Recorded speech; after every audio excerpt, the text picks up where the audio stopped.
I'm going to do this little on-cam thing, and then I'm going to turn to you, and we won't worry about the And then cameras I'm for going the to rest. answer your questions and talk to you.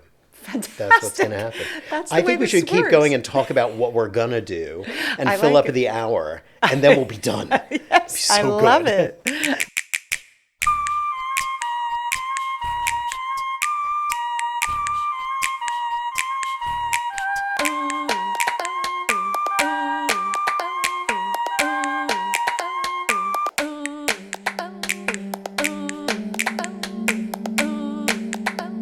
Welcome, friends. I'm Kristen Marting, and this is Torches. Today, we have my longtime friend and frequent poker buddy, David Herskovitz. David is an award-winning director and the artistic director of Target Margin Theater. David, I'm so thrilled to have you here. Kristen, me too. I'm all in on this conversation now, and I'm not bluffing. Please go on. How did you come to Downtown Performance? Oh, gosh. Yes. Forgive me for doing this annoying and characteristic thing of answering a question with a question. What's Downtown Performance? Oh, thank you. I mean, you take my point. Like, Yes. I think I'll give you a few different answers to the question. I landed in Lower Manhattan because I moved to Manhattan and I had a job, and I had an apartment. Oh, it's a really good story. I don't think I've ever said this in a public setting, but I had a job working for Richard Foreman at the Public Theater, which was very shiny, actually, very luxurious to arrive in New York and have a job. I was At the his Public Theater, no at the less. Public Theater. Woo-woo. So I had a real job and I got paid some money to do that, and that was wonderful. I had a relationship with Richard, and when I came to New York, I mean, I had worked for him on a project out of town, and then he gave me this job in town, and I was here. And I knew a person a bit who was subletting her apartment in the East Village. And so I wound up living in the East Village in 1988, working at the Public for Richard Foreman. And the person who sublet me her apartment for that year was Anne Bogart. Anne Bogart. It was delicious. So that's one answer. That's how I wound up in that neighborhood. Geography is important. It's not the only thing, but it's important. And so it's worth saying that because there was something about space then and those streets and that neighborhood that has evolved as things always do and is not the same. But that was important culturally for me and for the culture in general that you and I share, I think. That's one answer. Another answer is I think I came to downtown theater because of deep influences in my life very early, largely through other people. I was a kid who did theater and plays and stuff, which was great, but I had art teachers and music teachers, a fine visual art teacher and a music teacher in high school who especially affected me aesthetically. And I got more and more interested. Who I am as a person was interested in, I think, a kind of transgressive, challenging, iconoclastic, mysterious, confusing, beautiful, and ugly artistic experience that some in this world connect to the word downtown. I love it. And is part of what influenced you beyond that, were there books or other sources that have Totally. influenced and affected the way you create what you create? It's so interesting. I think the most profound influences aesthetically that I think of are not theater. I definitely saw things that were wonderful and had vivid memories of that, and going to the theater and going to the ballet. When I was a kid, going to the Nutcracker, I was quite young, and that was a very vivid experience in many ways for me. And going to other shows, I would go with my mom. But the deepest artistic experiences I think of are things like at formative stages in my life, like when I was 15, discovering certain jazz music, especially the music of John Coltrane and other artists like Ornette Coleman, more aggressive artists like that. Seeing a painting by an artist called Giorgione. The painting is called The Tempest, and I sort of stumbled on it in a weird way, and I will just never forget that moment of looking at that canvas, a small canvas, but very mysterious and very beautiful. Did it influence your production of The Tempest? Not at all. Not at all. No, It it's was called The completely- Tempest because there's a storm in Okay. it. But so things like that, architectural experiences. Kristen Marting, there is nothing in this world like a Roman dome, don't you think? I mean, the Pantheon, the Hagia Sophia, going into those spaces, that kind of architectural experience. The Salk Institute in La Jolla, California. And the way that set of buildings and the way they sit in the landscape, it's changed since then. I saw them earlier on, and I have heard that there's been different renovation or work, so I don't know what it looks like now. But experiences like that, vividly powerful experiences to me. And then later, other performance things, often in the world of dance, sometimes in theater. Certainly William Forsythe, when I saw Impressing the Tsar in I guess it was the late 80s also, maybe it came here to a festival. That was important to me. I'm trying to think about literary things. I like reading, and there are certainly literary things that influenced me, but it's hard to pick. I don't know, there's just a bigger field. A lot of English poetry, I suppose. A lot of poetry of different sorts. Wonderful. Yeah. What is a moment of pure joy in your work? What is a highlight? That's such a hard question for me. I'll try to answer it for you with some specifics. But I will say, I don't know how you feel about this. In the world as it is, what we do is so hard and so fraught with resistance in many ways that I have long felt that the only reason to do it, or the only reason I will do it, is if it brings me joy. Which is to say, if I'm not getting joy every day, I'm out.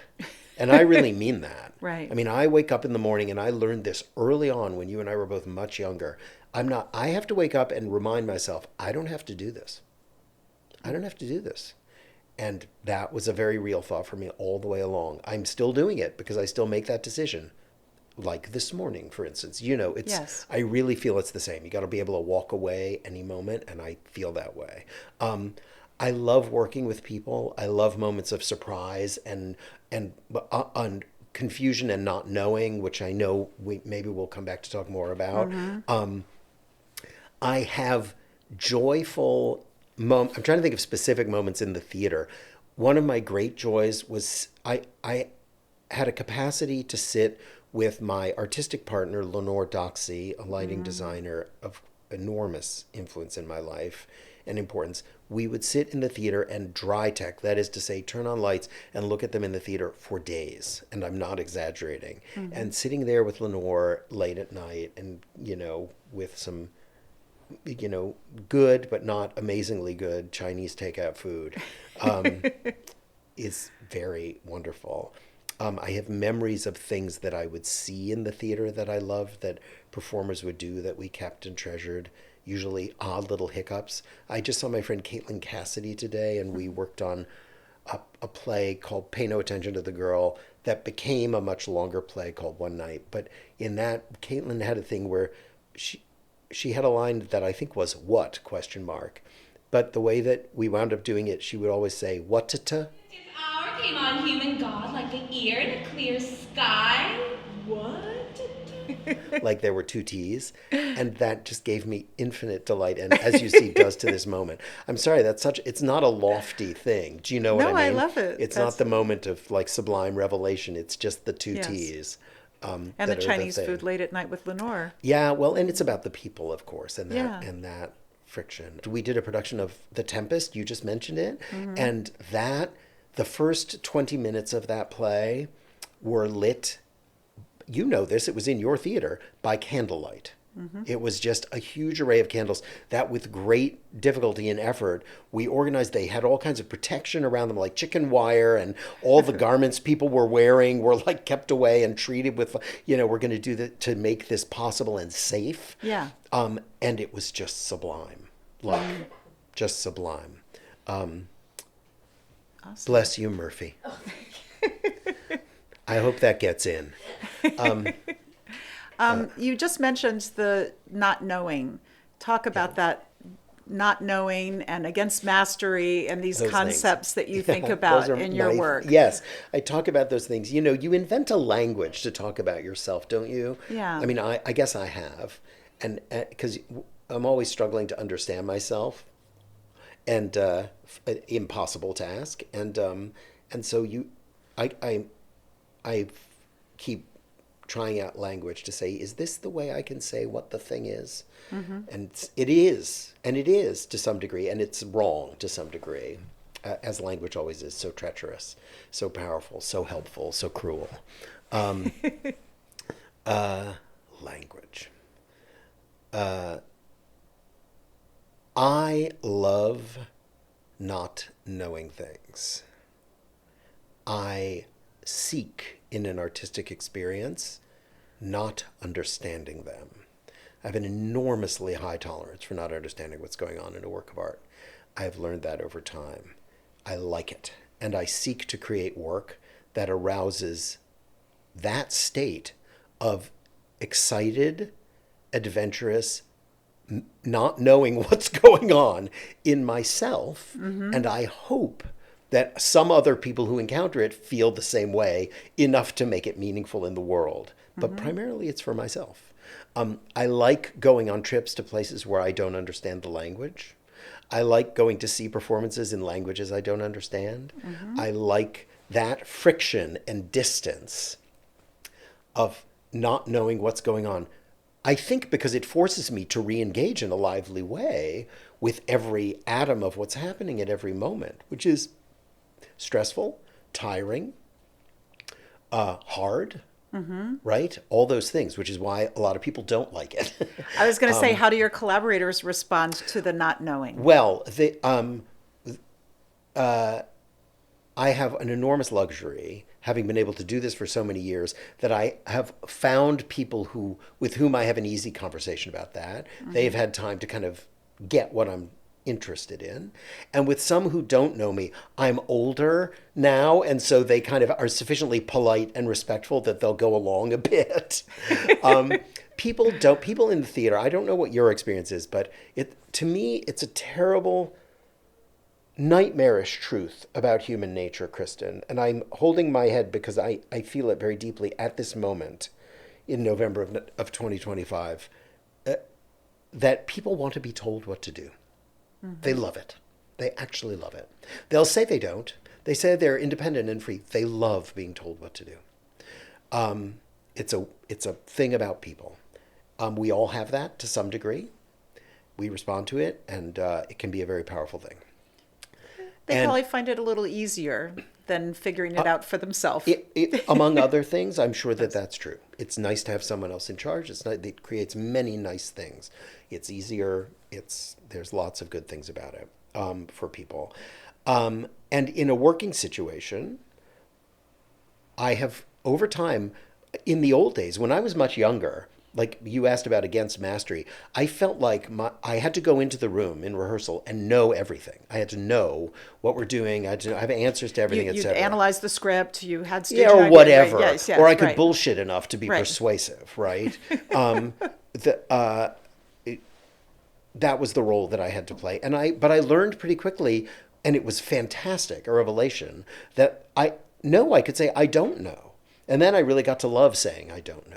And as time went on, I got more and more comfortable going into a room. And I remember one case that was a new level of this was when we did a play early on by Gertrude Stein. I've worked on Stein a number of times over the years, but this was the first one.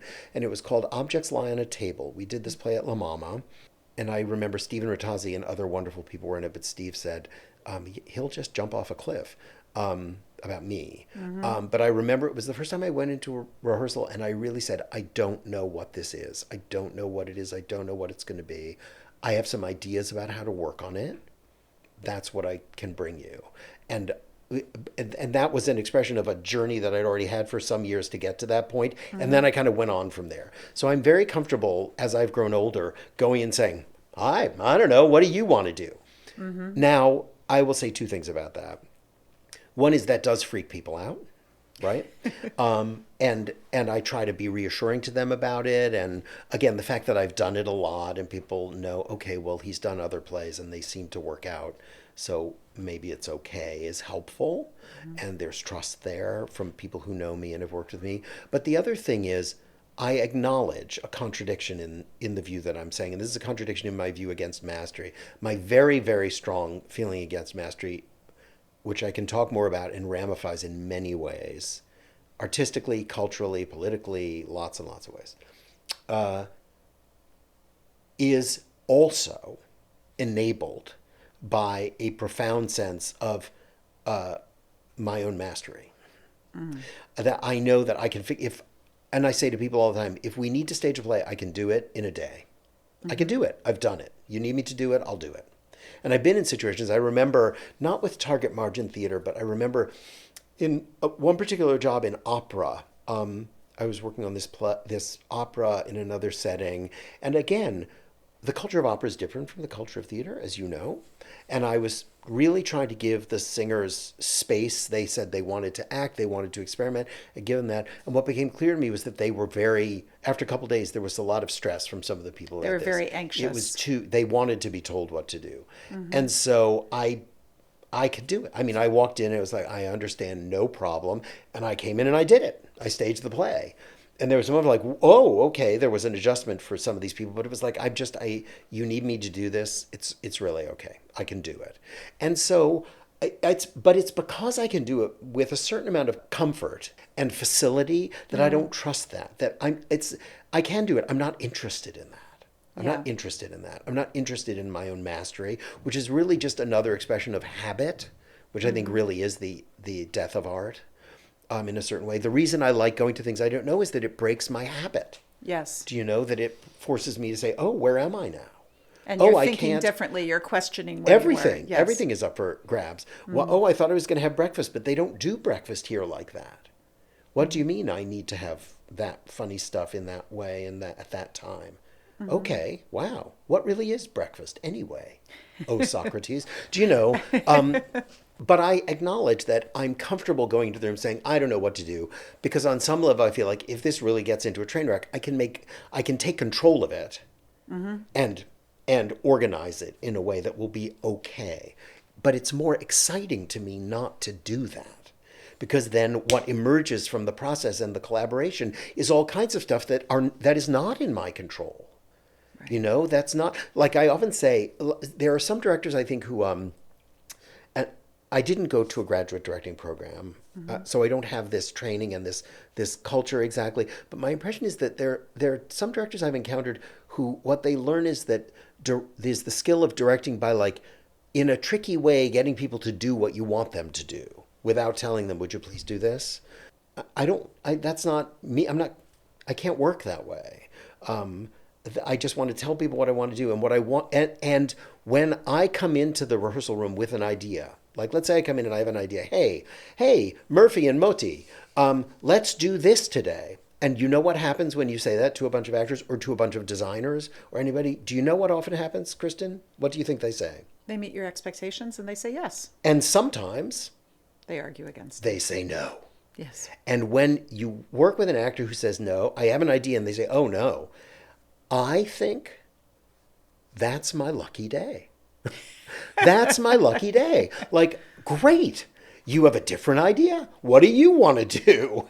Do it. What is the, I mean, it's all about fear. It's like, why should I be afraid of that? Right. If I really love my idea and I want to get back to my idea, there will be time for me to try to get back to it and talk to them more and discover that. But what'll happen is I can discover an idea that I never would have thought of, that I didn't think of. Beautiful. That another person has. Maybe their idea is exciting. Most likely, there's some other third thing and fourth thing and fifth thing that evolves, that emerges from that process of going back and forth about it, and then we go different places completely. Mm-hmm. So sure, I brought in an idea, but who cares? Mm-hmm. You know? Why am I talking about these things? I don't know.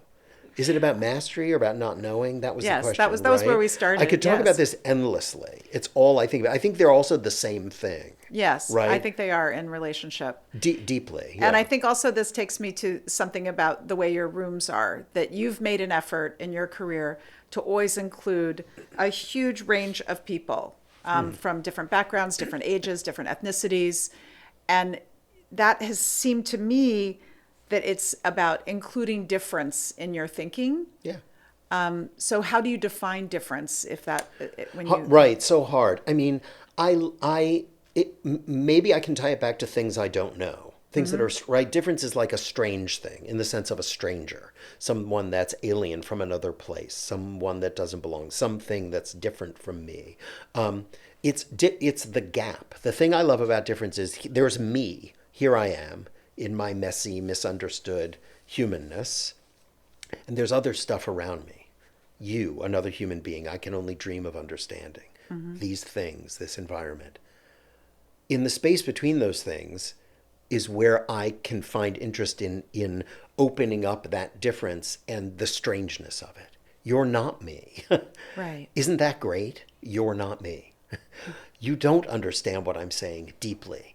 Really, my belief is we all speak different languages. We're all speaking a second language the whole time.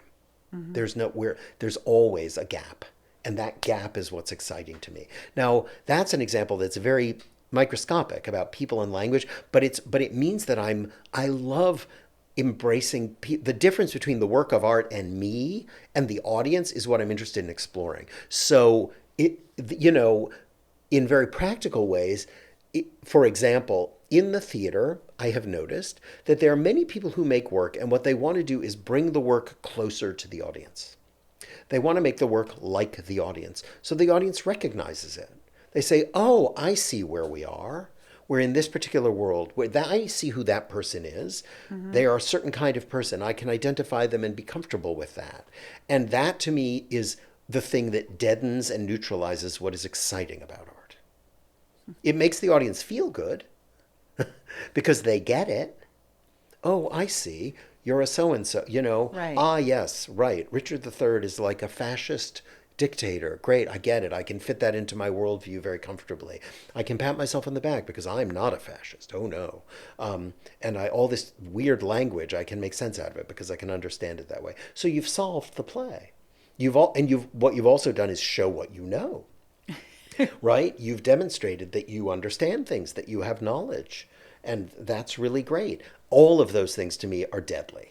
Yes. Absolutely deadly for a meaningful artistic experience. I know what I know. I'm not interested in what I know. I'm interested in what I don't know.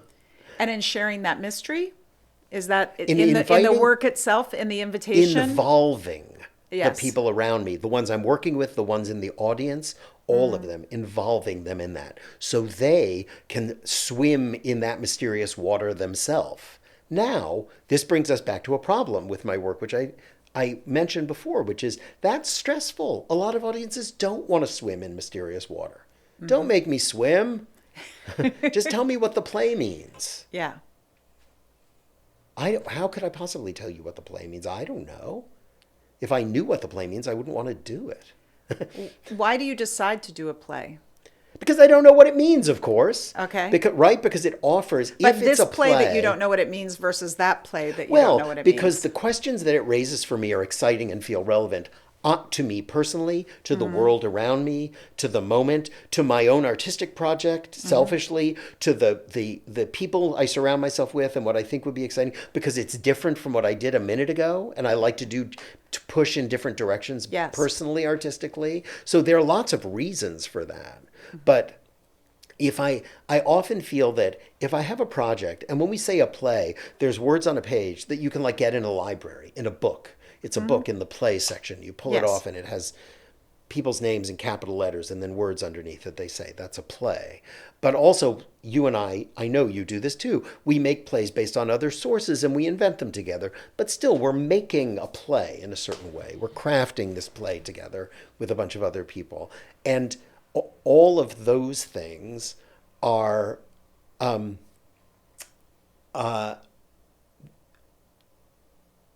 if I know what the play is and how it should look, if I know how to do it, I almost certainly will not do it. I'm not interested in doing it because then I'm just going through the motions. Could you, for example, talk about the deconstruction and remaking and reformulating that you just did of Showboat? I think that feels very relevant to Sure. what you're Thank talking you. about right now, because you didn't know what that was. Yeah. Yeah, so- Showboat a River. Oof, what fun. Thank you for asking. I was drawn to that material for a number of reasons that we just were touching on. I work with music a lot, but I've never done an American musical. It's a particular genre of theatrical creation. I've never worked in that way. I've worked in opera a lot. I've worked with like plays with music, new music theater, all the kind of in between categories that people are named differently these days and have done in recent years. But I thought, oh, an American musical, cool. It'll be personally a great challenge. And also, Showboat, there are a couple particular things about the writing of Showboat itself that were very exciting to me. One is the music is gorgeous. It's just beautiful. Cotton blossom,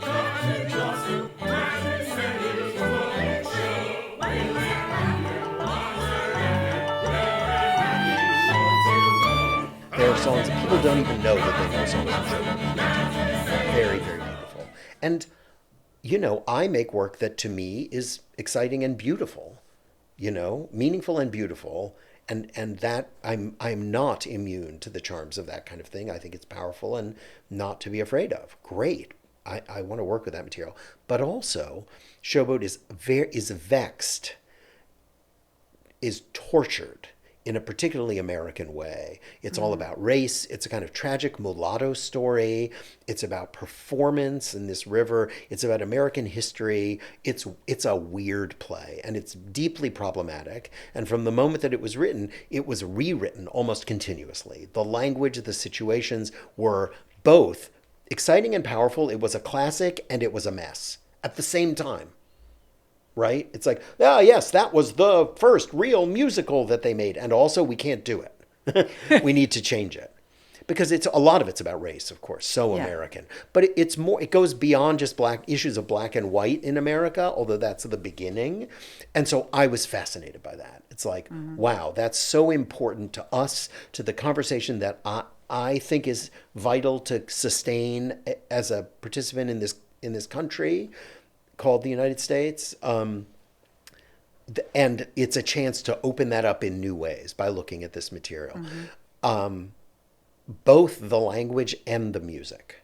And then the other thing was Showboat entered the public domain a couple years ago. So there was more freedom to work with Yes, with any of the material from that first Broadway opening. Later stuff that was added or written later, and there was a lot of it for different versions of the piece. That stuff was not public domain. But that's fine. I just said I'll work with the original material, which has the most important material in it, and see if we can solve it ourselves. And so there ensued phases of cutting and some not really rewriting in the sense of crafting language, but cutting and shifting the language around and framing it very differently on stage, and working with not one but two music directors who helped me, partnered on that project very beautifully. Dan Schlossberg and Dion McLean-Freeney were just wonderful to work with. Many, many other people were so great on that show. And you worked with the same ensemble of performers over an extended period of time, workshopping the show as well, right? There was some early workshop on that, not as much as I often do. I think, there are plays or projects where I will start. I mean, One Night was like that. I Right, it was mentioned like One 5 Night. years, right? Yeah, Yeah. it was 5 or 6 years, 5 years, I guess. We started talking about it years before there was some reading, but then we really, on our feet, the first actual workshop with that material was the summer of 2017. We did a 9-hour production. It was 9 hours long in 2022. And there were pieces of it that were mounted as separate plays Right. in the interim. There was the pandemic, of course, which suspended things for all of us, but also we were able to keep some work going fairly well as we got deep into the pandemic and figured out ways to work together. So I remember coming to storefront shows. exactly. We would do these, physically present, but out of door or as storefront. Our theater in Sunset Park, Brooklyn has a roll gate. It's a garage, like you can drive a truck in. There was a point at which, and I love this, we made a couple shows. I was just desperate to make work, right? Weren't you? Yes. We had 14 chairs on the sidewalk spread out. 6 feet apart, right? And the roll gate would go up like a curtain. And we had built a platform inside the roll gate and brought some lighting instruments forward. And we performed a 35-minute show that we did 2 of them, 2 different pieces that way. And it was great. It's a classic. It's musical. There's all kinds of stuff going on, and playing with all those layers aggressively, Right. framing it as a kind of memory of the play. Theater and memory has long fascinated me. I mean, theater is always an act of memory.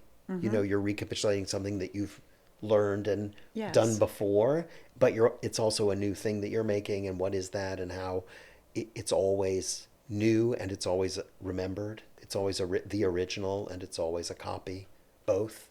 And I'm fascinated by that.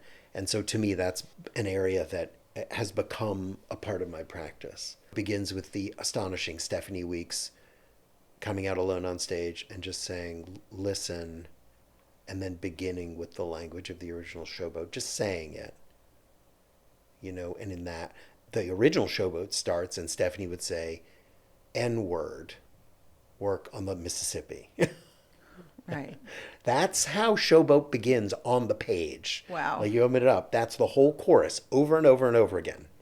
You can get recordings of it. Wow. Like, yeah, like let's listen to Showboat. Boom, go, downbeat. That's it. And her recollection of that and her absorption of it brings other people on stage and brings the band on stage, and then little scenes start to happen. And so we're remembering and reframing this material, but also telling the story. I hope that was my aspiration. Absolutely. It was a phenomenal production, and to see it in the context that it was in too, which is quite different than going to Sunset Park to Target Yes. Margin Yeah, to do it on the Skirball stage in the 800-seat house. You know, Isn't that great though? You get to do it's a perfect sanding it on its head. Yeah. In terms of the American musical, but we're not doing the American musical you were expecting, even though we're in this venue. Yes, exactly. That frames that expectation. Exactly. And it's just getting to work in a big theater, big old proscenium theater now. Right. Skirball's was a wonderful space to be able to bring that to, for sure. Great. I'd love to, you started talking about memory, and that takes me back to the framing of our past. In the 90s, there was this big burgeoning spaces all around New York City. That's not been happening so much since. What do you think, why do you think that was? What do you think changed? Well, I don't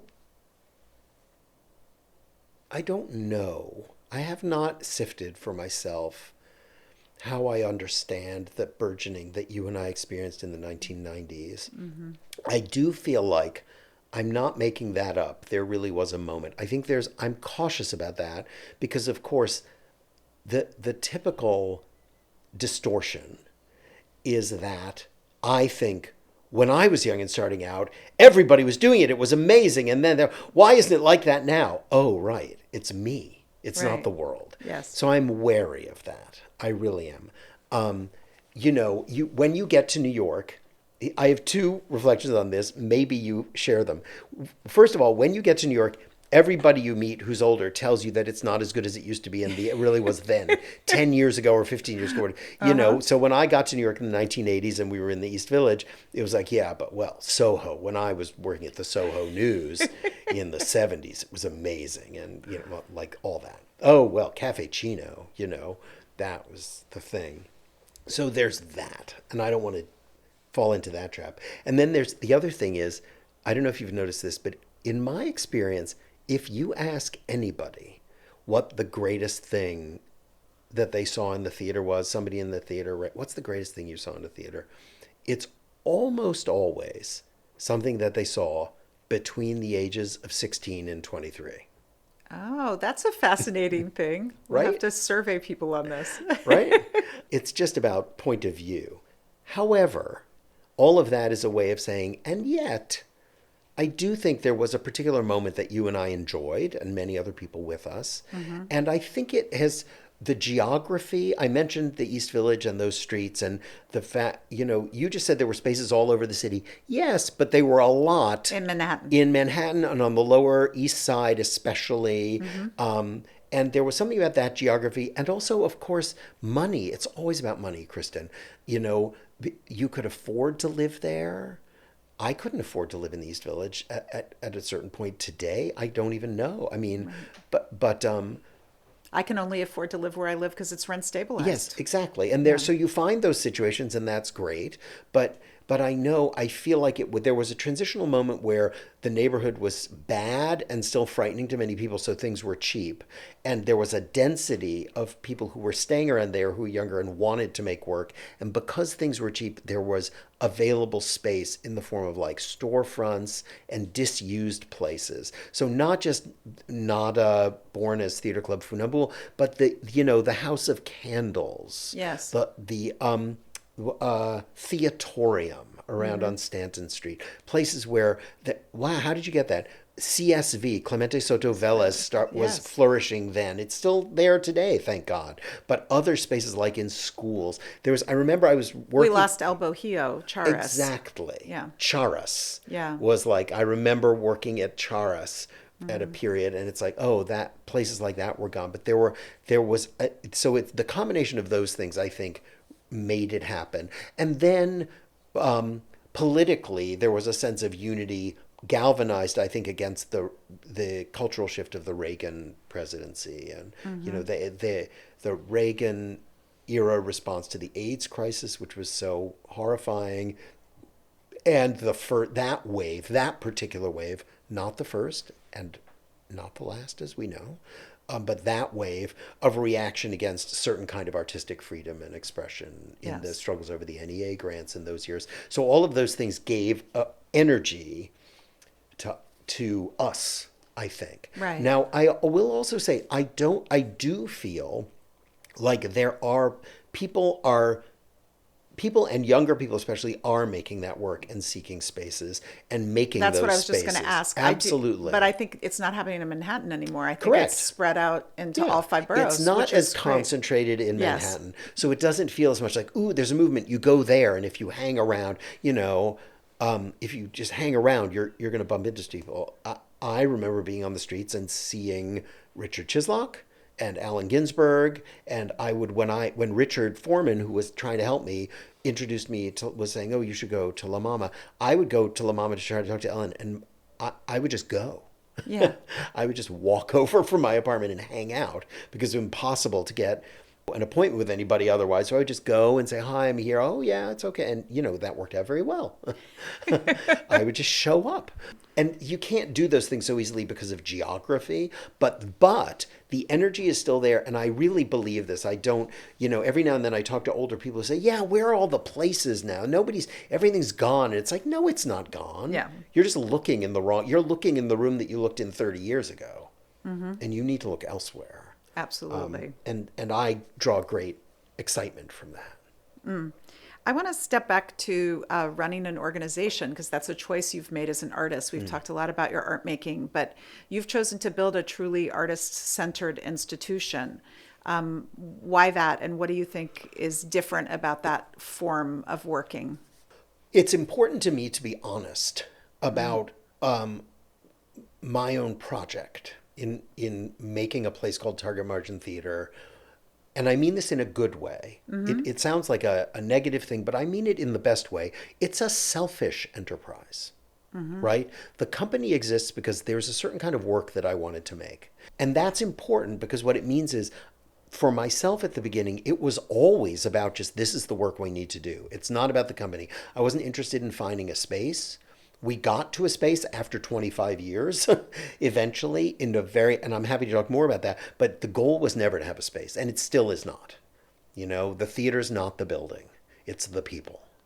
And what I found was other artists and like-minded souls who were interested in what I was doing in the artistic conversation, and so they became participants in that. But again, it was about the conversation that we were having and the different things we wanted to do that would then generate the work. The burden that I assumed was a lot about fundraising. Right. As long as I was going to hustle and raise the money, and Target Margin Theater has grown, but very slowly over the years. I mean, it's been 35 years, and we have a staff, and we pay rent on our place, but the budget of the whole thing is still well below $1 million. We're just not. It's not about kind of growing. I don't care about that. Right. I care about making the work we want to make. And that really is the heart of all of it. And so I'm so grateful that you think of it as artist-centered, because that's what I want. But to me, that just comes naturally from gathering around the vision of the work rather than any other goal. Yeah. A building, growth, a staff. I love all those things. We have a cool space. We've grown. That's great. We have a staff. They're well supported. But those things have emerged in support of the artistic work that we want to do together. Do you think it makes it easier for you to honor experimental practice and resist commodification working inside your own organization that way? My God, yes. Yes, because your values are I'm centered. aware of that all the Yeah. time, and I say that to people. It's like, look, I have created the greatest luxury in the world for myself artistically. I can work the way that I want as long as I can keep tap dancing and hustling and raising the money. And I mean it. It's like not that is I accept that. I made my peace with that long ago. It's not my favorite thing. I'd love to not have to worry about raising money today. But I made my peace with it because I can work whatever way I want. We can make the schedule, we can use the space, we can make the work. Nobody is going to tap me on the shoulder and say, oh, you're not going to do that. You can't do that. Nobody is going to say, I mean, I have this problem when I've occasionally had freelance work where they have a map of how they produce and that's what they do. So when I want to have a sound person in the room with me constantly early on, or when I want to work with a designer in a way that doesn't fit the calendar that they've got for teching, that's unacceptable. Right. Right? Yeah. It can't be done. And it's a real struggle to try to wrench those systems into a different orientation so you do your best. But I've only occasionally had those jobs. Do you have a recommendation for the institutions that are pushing to make work in a particular way? You mean in a particular... Yeah, well, what you're talking about is that you're trying to make your work inside the mold of their expectations instead of the institution saying to you, how would you like to make your work? Yeah, exactly. Part of it is just that, is there's a change in the framing and the language about it, which is but that has to change processes. So for instance, I have a memory of a particular show where it was very hard for me to get them to understand that I wanted to hire somebody who would run sound in the room with me. And it was only after a couple weeks of struggle about this when I framed it as a musician, then that was fine. So you had to find the language purely that made conceptual. sense to them. I think it was about budget lines. Yeah. I think it was about money, right? It's so often just about money. And that's an important thing to remember, or I find. It's like, yeah. It's always about the money. I think it was about budget lines. Like they had a budget a certain way and the idea. And so, of course, part of the response to that is what I try to do, which is to say, forget about the budget. Let's start with zero. What do you want to do? What resources do we need to do that? Great. Money is one of them. Time, certain human beings, certain space, some combination of those things with different parameters, depending on what do you want to do. Great. Not like, here's how you do a play, do it. Because then all of those material interests, money, but other material interests, Right. real estate, and so forth, expectations of other stakeholders in the institution. Why doesn't it look this way? We always do it this way. What do you mean that our season has to go? Don't we have a play now for the, Yeah. all of those expectations have to be set aside. And we say, yeah, but let's imagine from zero. What if I wanted to do this play this way? How can we? And then we wind up with a new budget. We've drafted a different budget and a different calendar. That's very stressful. But it goes back. This is an artistic principle. It's the same as the principle of difference and going to strange places and not knowing what's going on. Yes. Right? And remember, we said 30 minutes ago or whenever it was, people don't like that. Habit to me is the death of art, but we all need routines. If you really wake up every day and you have to reinvent everything, that's really stressful and hard for anybody. I have routines too. I'm a human being. You know what I mean? So I appreciate that. I do. I respect it. It's like, sometimes I just want to know that's my toothpaste and I like it and I'm just going to use it. I don't have to change it every day. Right. Or whatever. So, but an arts institution to me, I hope, has a responsibility to challenge those things because I think art is particularly well positioned to do that. Absolutely. And it would be better for the world, for everybody. So that's why I'm in it, in those institutions, which is where your question began. So but it's dealing. dealing with those kinds of decisions in a very particular and concrete way fearlessly. And the people to whom I look for that are the people in leadership of those institutions. They're the ones who are positioned to do it. And it breaks my heart when I talk to people I know who are in positions of leadership at institutional theaters or other arts organizations, and they say sentences like, "Oh, I'd really love to do something, but we just can't. We can't do that. I'd love to, I'd love to make a work like that, but we couldn't do that." It's like, well, could. if you'd really love to do it, you're the person who's in the position to try to move toward that. I understand that that's complicated. I understand that institutions have interests that are nothing to do with what I'm talking about. And it seems to me that the individuals who are best positioned to try to change that, if that's what they'd really like to do, because they often seem to say that. If that's really what they want to do, they're the ones who need to do the work of like talking to the board, talking to the audiences, talking to the stakeholders, talking to the staff, explaining what they're doing, working through it with them, trying to create those new beginnings and opportunities where they can. I understand that they're not going to wave a magic wand and suddenly arts production is going to just change in this country. Of course it won't. But still, they are the people who are positioned to change it at such places as they can, embedded as we are in a system that's going to be contrary to those changes for all kinds of other reasons. That, again, are Absolutely. just about, material interests, really. So I get all that. I just feel like there is more opportunity there for change than sometimes it seems to me we push for. And so my hope for myself, what I want to do, I feel like I've made a little island in Target Margin Theater where I can really work in these ways that I want. In the rehearsal room and also in the office, just in the way we Right. run the company is also an expression of this. Like let's talk about, let's do things that are different. Let's not make the budget that way. What if we change the calendar? How should it be this time? And just be, and I have the freedom to do that because we're small, we're flexible, and I've cultivated a group of people who work with me who understand this conversation that you and I are having and are already invested in it. So there's a kind of alignment there. That's great. We're a small staff and it's a small company. And I respect the fact that building that out to larger and larger institutions is challenging in its own ways. That's not my mission. I'm not those. I hope that those things can change. If we can be a model of some version of that, that would be great. But my real mission is to make the work. What made you decide to support a next generation of theater makers at Target Margin? With the focus on your own work, you've made this decision, and I think it's been about 8 years now, maybe a little longer, of the lab and of including these different ways of working with other artists. Oh, Kristen Marding. The first Target Margin Theater Lab was in 1995. Oh my gosh, really? Yeah. Oh, yeah. Lab shows at the early on. Wow. Oh, no. I started the company alone, and that lasted about a minute. And then immediately I recognized there are artists around me who are into this, and I need them. And then after a few years, it was like, look, we're making this work happen, and I have these other people. I needed to sense an artistic alignment. Like, it's not just any work. It's this particular artistic idea about difference, about the friction of it, the mystery of it, and a delight in that, a pleasure in that. But different artists do that in their own way. And so I thought, well,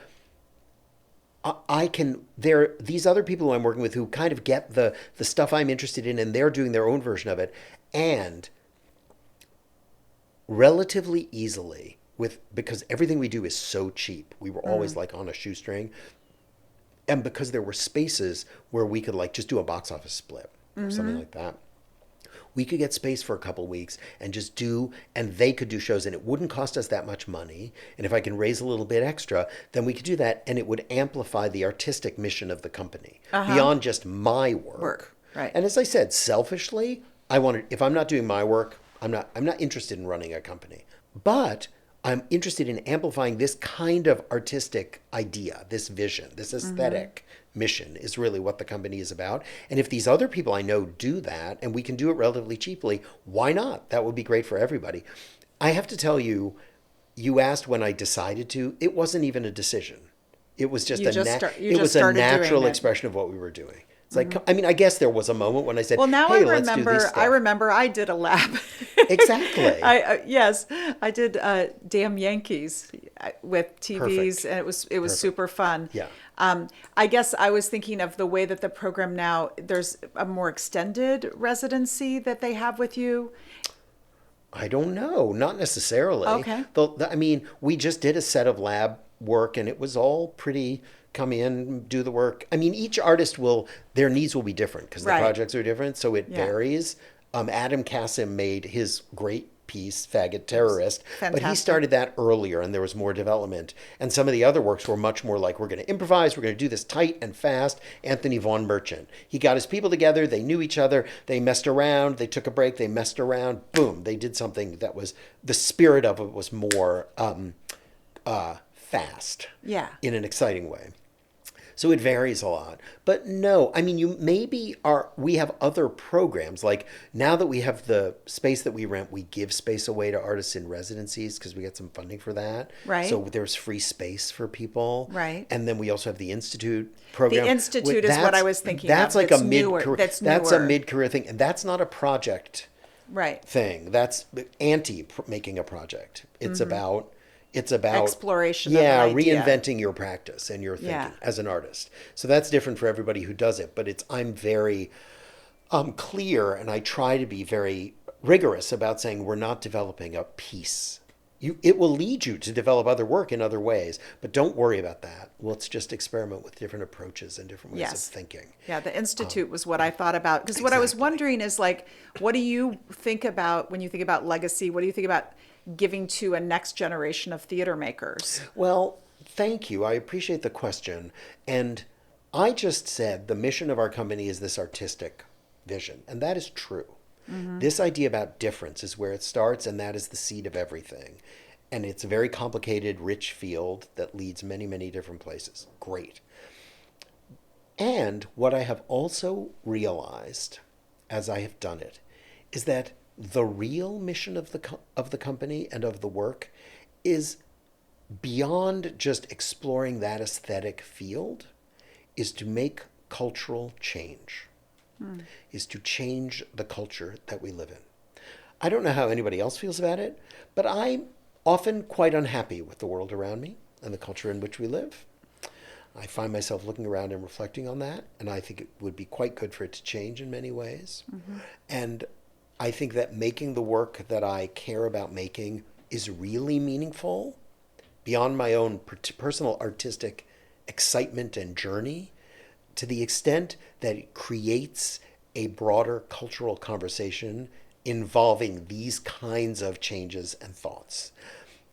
And to circle back to your question, I believe that that's why it was so natural to extend the range of the work to include other artists at other points in their work and to support them. And so when you ask about legacy, if the company can have effected that change and sent out those ripples into the world that continue on, those sounds that echo in other ways and grow in other ways, those people who go other places and take that work and those ideas in their own ways, that's the best thing. Because then we really are changing the culture. You know, we really are. And that is what I want. I will also say that's also why the institution per se is not the thing. It's not what's important. If the institution folds, that's okay with me. It's the people that matter. They will find other institutions. The institution exists because it served me. And it continues to serve me. Great. But if we can make the institutions that we need, they're just tools. They're just vehicles. And can we get to the places that we want to get to together? That's the goal. Beautiful. Is there anything we didn't talk about that you want to mention? I don't think so. It's a pleasure to talk to you. Thank you, David. It's really a joy. Yeah, thank you for asking such wonderful, thoughtful questions. Thanks to HowlRound for hosting us, and we hope you'll come see more of Torches.